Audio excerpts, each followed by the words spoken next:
And those who do escape, who break their chains, when they walk out of the cave into the real world, they're like, whoa, like, what I thought was real was not at all real.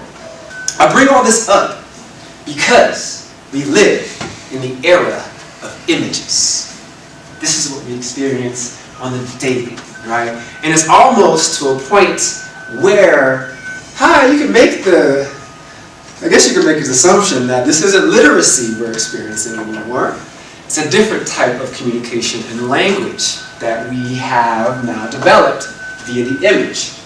And I want to bring up a specific essayist. Has anyone ever heard of Susan Sontag before?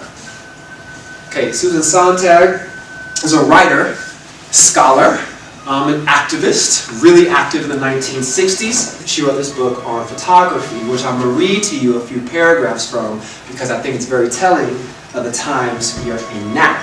This is the beginning of her book on photography. It's called In Plato's Cave. That's why I brought it up. Humankind lingers unregenerately in Plato's cave, still reveling its age-old habit in mere images of the truth. This very insatiability of the photographing eye changes the terms of confinement in the cave, our world. In teaching us a new visual code, photographs alter and enlarge our notion of what is worth looking at and what we have a right to observe. They are a grammar and, even more importantly, an ethics of seeing. To photograph is to appropriate the thing photographed. It means putting oneself into a certain relation to the world that feels like knowledge and therefore like power.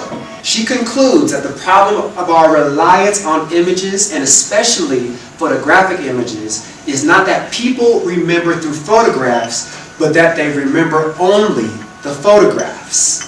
That the photographic image eclipses other forms of understanding and remembering. To remember is, more and more, not to recall a story, but to be able to call up a picture. What I want you to grasp right now is the power images truly have in our world. They've become so ubiquitous. They're everywhere. And now the experience isn't holding as much as the appropriation. The image has as much weight, if not more, than the actual experience, object, or person. How does that make y'all feel?